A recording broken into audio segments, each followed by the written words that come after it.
그래서 서쪽에 서천축이 있으면, 그러니까 서천축이 인도입니다. 천축이 인도입니다. 동쪽에는 동천축이 있다. 동쪽에는 신라가 있다. 그리고 그 신라야말로 가장 적합한 불교의 최고 메카다. 그리고 거기가 어디냐면 경주다. 그 얘기를 하고 싶었던 겁니다.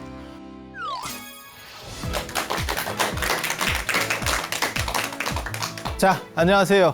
붓다로드 한국편, 바뀐 건 없는 것 같지만 모든 것이 바뀐, 여러분들 혹시 여기 안에 뭘 많이 바뀌었다는 생각이 안 드세요? 잘 안 보이면 업장이 두터운 겁니다. 이게 법화경하고 똑같은 거예요. 법화경의 법화 행자들은 영축산에 가면 거기서 정토가 보이는 거거든요. 이렇게 영산 정토가 이렇게 보이는데 여러분들은 아직 업이 맑아지지 않았기 때문에 바뀐 것처럼 잘 안 보이는 겁니다. 이게 한국으로 오면서 엄청나게 바뀌었어요, 지금. 그래서 우리가 삼국유사를 하고 있잖아요. 오늘 말씀드릴 얘기는 박혁거세 얘기 잠깐 해드릴 거예요. 우리 지금 전불시대 칠처가람지 얘기하잖아요. 전불시대는 가섭부처님 이야기입니다. 가섭부처님 이야기. 그래서 신라 사람들은 석가모니 부처님 이전에 그 부처님의 인연 있는 땅이 신라였었다. 이렇게 주장하려고 하는 거예요. 그래서 신라야말로 인도보다도 더 불연이 깊은 그런 걸 보고 불연국토설이라고 합니다. 부처님과 인연 있는 땅.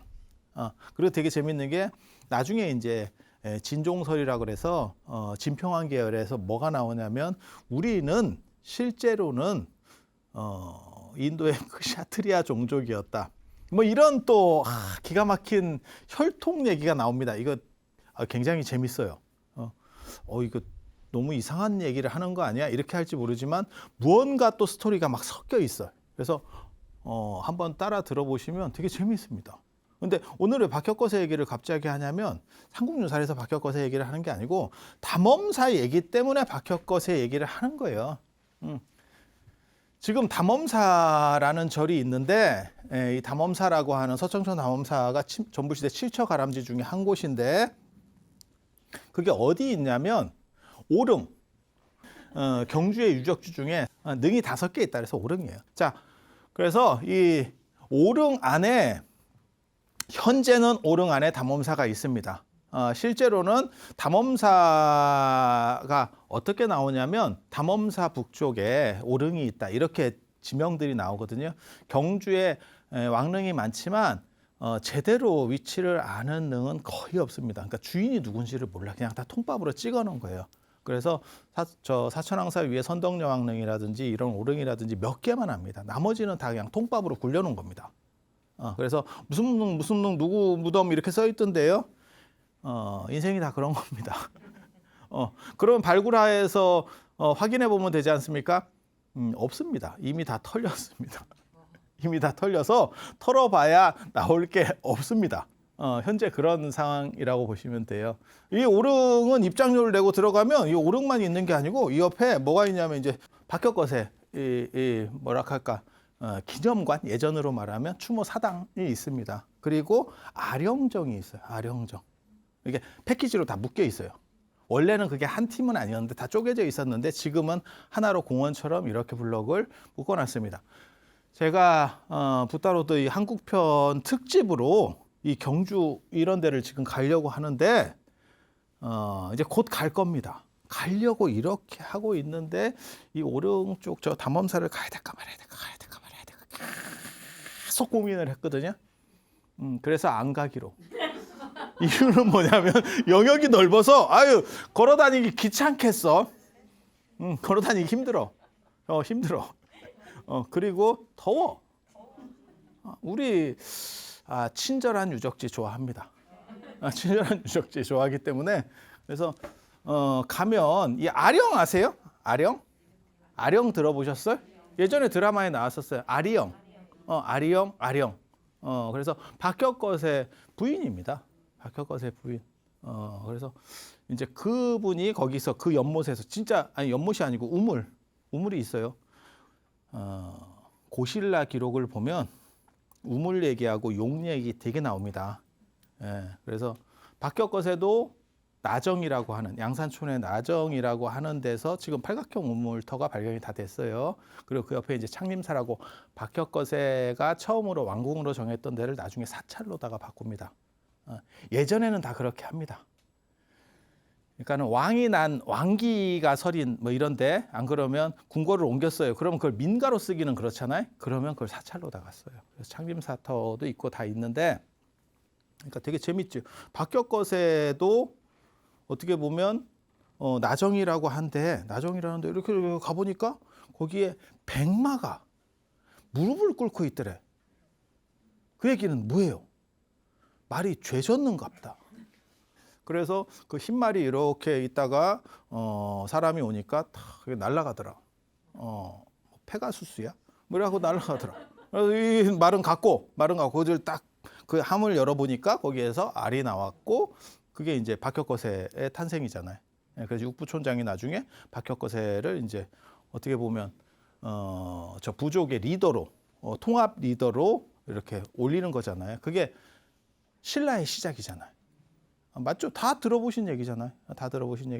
그런데 우물이 나오고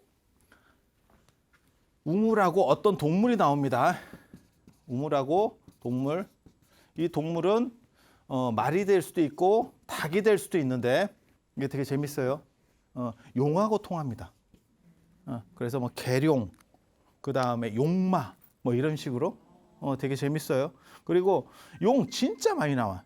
그래서 제가 무슨 생각하냐면 용이 진짜 뭔가 있었나 이런 생각을 할 정도로, 그러니까 지금 우리가 생각하는 그 용 아니고 그들이 가리키는 어떤 특정 동물이 있나 이런 생각을 들 정도로 용 얘기가 많이 나옵니다.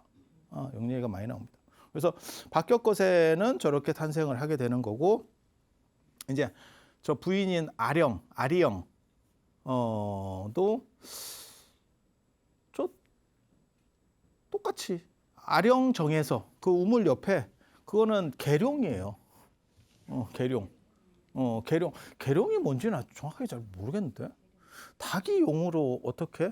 그러니까 용이라는 단어가 어떻게 보면 신성한 이런 의미로 쓰이는 것 같아요. 그래서 일반 동물인데 거기서 어떤 신성한 어떤 특징적 동물, 그런 동물. 그렇게 해서 옆구리로 나왔대요. 옆구리로 나온다는 거는 이건 불교적 요소가 들어간 거예요. 사실은 부처님 탄생과 관련돼서 옆구리 얘기가 있기 때문에. 그래서 여러 가지가 막 이게 중의적으로 섞여 있거든요. 그렇게 해서 저 두 분이 뭐 결혼했다. 그러니까 둘 다 우물 얘기가 나오고, 그 다음에 어떤 특정 동물 얘기가 나오고, 그 모티브들이 용과 연결될 수 있는. 그리고 용은 여기서만 나오는 게 아니고 이 근처는, 그러니까 저 신라 쪽에는 용 토템이 뭔가가 있었어요. 그게 지금 우리가 생각하는 그 용은 아닙니다. 그래서 황룡사도 용, 기림사도 용, 그 다음에 용이 우물에서 나온다. 분황사도 용이 있어요. 분황사 삼용 변어정이라고 그 용을 물고기로 이렇게 뭐 바꿔서 데리고 가고 다시 놔주고 뭐 이런 얘기들이 있거든요. 스토리들이. 제가 나중에 경주 가면 또 그런 걸 또 얘기를 또 해주고, 얘기할 게 너무 많은데 이게 참 되게 이게 삼국유사를 공부하면 한 다리는 신화와 전설 속에 있고 한 다리는 역사 속에 있어. 그래서 용국 얘기가 있는데 그게 발견이 돼요. 그러니까 고고학적으로 파면 이 옛날 사람들이 이런 걸 용궁이라고 했구나라는 게 대충 나옵니다. 그러니까 소예요, 소. 용소. 그렇게 해서 신령한 그런 터예요. 나중에 황룡사 얘기할 때 또 얘기를 해드릴 겁니다. 왜 이런 식의 구조들이 진흥왕과 관련돼서 나오는지. 그리고 그거는 진흥왕 훨씬 이전에 거기가 무속의 성지예요. 사람 인신공양하는.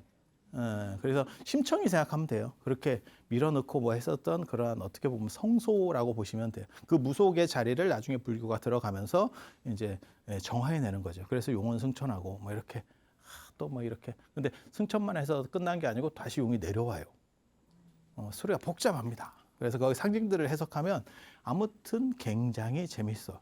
그런데 박혁거세가 지금 말씀드리는 거는 그냥 일반적인 이야기고, 삼국유사의 선도산에 사는, 그러니까는 경주에 오악이 있거든요. 동쪽에 토암산, 서쪽에 선도산이 있어요. 그다음에 남쪽에 남산, 중앙에 랑산, 그다음에 북쪽에 금강산. 근데 이 선도산에 사는 성모는 무속적 여인이에요. 무속적 여인, 그러니까는 신을 이렇게 관장하는 그런 선도 성모. 선도라고 하는 걸 보면 도교적 모티브를 가지고 있다는 걸 알 수 있어요. 그래서 그 선도 성모가 아들하고 딸을 낳아요. 그게 박혁거세와 아령이었다. 그리고 그 선도 성모는 중국에서 왔다더라. 이런 기록이 있어. 그 선도 성모 수의불사조거든요. 삼국유사에 나옵니다. 그래서 저 사람들은 어떤 외부에서 들어온 사람들인가? 라는 생각을 한번 해볼 수 있고, 또 재밌는 거는 닭 토템은 원래 경주에 있었던 토템 중에 하나예요. 닭은. 그런데 말은 중앙아시아 쪽에서 내려오는 유목민 계열이에요. 말 토템은. 우리는 말 탈 일이 별로 없습니다. 우리는 산이 너무 많아가지고 말의 효율성이 그렇게 좋지가 못해요. 그래서 박혁거세가 중앙아시아 쪽에서 내려온 도레인인가? 라는 생각을 해볼 수 있어. 그리고 박혁거세를 뭐라고 부르냐면 거서관이라고 부르거든요. 저 거서관이 칸이에요. 징기스 칸 할 때 칸. 그래서 아주 강력한 어떤 세력 집단이 배를 타고 왔지 않았을까라는 추정을 해봅니다. 알 수 없어요. 육로로 내려올 수도 있는 거 아닙니까? 글쎄, 육로로 내려오기는 그 북쪽을 통과해서 내려오기가 그렇게 쉽지가 않았을 거예요. 그리고 선도성모 수의불사조에 보면 중국에서 왔다라고 하는 걸로 봐서 중국 쪽으로 이렇게 거쳐서 온 게 아닌가라는 그냥 추정만 하는 거예요. 추정만. 김알지도 사실 그렇게 오는 겁니다. 투 김일제 후손으로 해서 김알지도 중국에서 한나라 때 나중에 넘어오는 거예요. 우리 쪽으로. 그거는 이미 다 역사적으로 밝혀졌어요. 그건 문무왕 비석이 발견되면서 경기가 끝난 겁니다. 근데 박혁거세 부분은 안 끝났어요.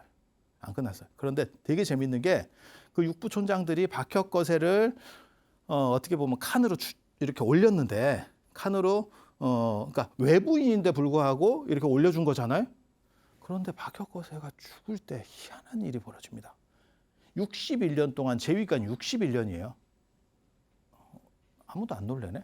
재위기간이 61년이라니까. 재위기간이 무진장 긴 겁니다. 61년 재위기간 누가 있었습니까?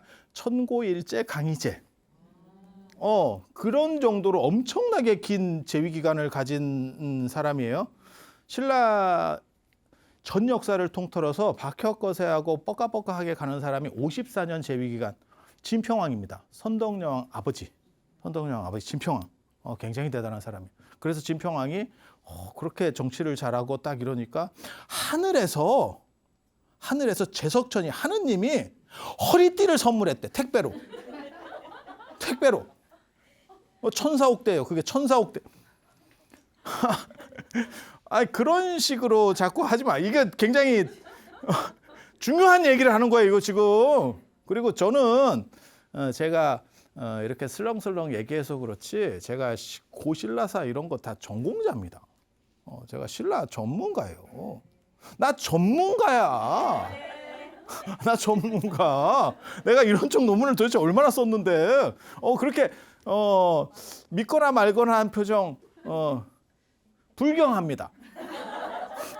그래서 그 천사옥대가 뭐냐면 허리띠예요. 예전에 그 사극 같은 거 보면, 조선시대 사극 보면 이렇게 허리띠 이렇게 돌리는 거 있잖아요. 그 허리띠예요. 그 허리띠를 택배로 왔대. 그랬더니 왕이 딱 뜯어보니까 쿠팡에서 왔네? 당일 배송? 이러면서 로켓 배송으로 보냈구나? 이러면서 딱 열었더니 허리띠가 나. 하고 허리띠를 이렇게 해보니까 뭐 그렇게 쏙! 이랬다는 거야. 그랬더니 그 옆에 신하가 그 허리띠가 그냥 허리띠가 아닙니다. 허리띠가 아닙니다. 그 허리띠에 이렇게 하나씩 이렇게 비늘같이 있는데 하나하나가 용 한 마리입니다. 그랬더니 진평왕이 이게 누구한테 누구를 낚으려고 이런 식으로 하니까, 그러지 말고 그러면 물을 하나 놓고 그 허리띠를 하나만 뜯어가지고 던져봅시다. 그랬더니 던졌더니 거기 연못이 생기면서 용이 승천하더래. 기가 막히지. 그게 진평왕의 천사옥대입니다. 신라의 삼보가 있어요. 신라의 삼보가 황룡사 장육존상 나중에 얘기해 줄 겁니다. 이거 황룡사 얘기할 때 장육존상, 그다음 황룡사 구층목탑. 이거 장육존상은 진흥왕 때 만든 거고, 그다음에 황룡사 구층목탑은 선덕여왕 때 자장률사가 건의해서 만든 80m짜리. 그다음에 진평왕의 천사옥대예요. 사람들이 잘 모르는 사람들이 뭐라고 생각하냐면 만파식적 아닙니까? 자꾸 이런 얘기 하는데 아닙니다. 만파식적 아닙니다. 그건 필입니다. 필이. 또 달라요. 그런 스토리들도 얘기를 해드릴 거예요. 그래서 그 진평왕이 천사옥대도 있고, 그 다음에 이거 하늘에서 신이 그렇게 대우를 해준다니까. 이 진평왕 대단한 사람이에요. 왜? 당신이 혈통이 석가족이라고, 진종설이라고 하는 거고, 우리는 인도의 크샤트리아 혈통이다라고 하는 얘기를 하나 하고, 그 다음에 이게 제석천 신앙이라고 하는 거예요. 제석천과 통한다, 왔다 갔다 한다. 그래서 나중에 누구까지 왔다 갔다 하냐면 저 사람까지 왔다 갔다 하죠. 저 표운대덕. 그래서 표운 스님이 하늘에 올라가서 이렇게 왔다 갔다 하는 얘기까지 나옵니다. 그래서 그 하늘과 왔다 갔다 하는 시기가 있어요.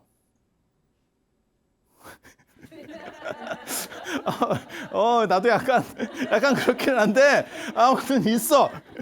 아무튼 있어. 그래서 이게 처음에 들을 때는 약간 혼란스러울 수도 있어요. 그러니까 지금 너무 여러분들이 지금 현대 세상의 고정관념에서 벗어나 세계관을 넓게 가져요. 넓게. 그래야 옛날 이 신화와 역사가 섞여 있는 것들이 돼 있어요. 이게 같이 그걸 볼 수 있어요. 그리고 진평왕이 워낙 강력하기 때문에 나중에 이렇게 돌로다가 계단이 있는데 그 돌을 딱 밟았더니 돌이 부러졌대. 그러니까 엄청난 내공이 있는 뭔가 이런 얘기예요. 예전에는 덕이 있고 이러면 지구가 그걸 이렇게 감당하기 어렵다는 설이 있어요. 덕 있는 사람들은. 그래서 돌 같은 거 놓으면 돌이 뻐개진다는 거예요. 부처님도 육종진동 이런 얘기 뭐 들어보셨어요?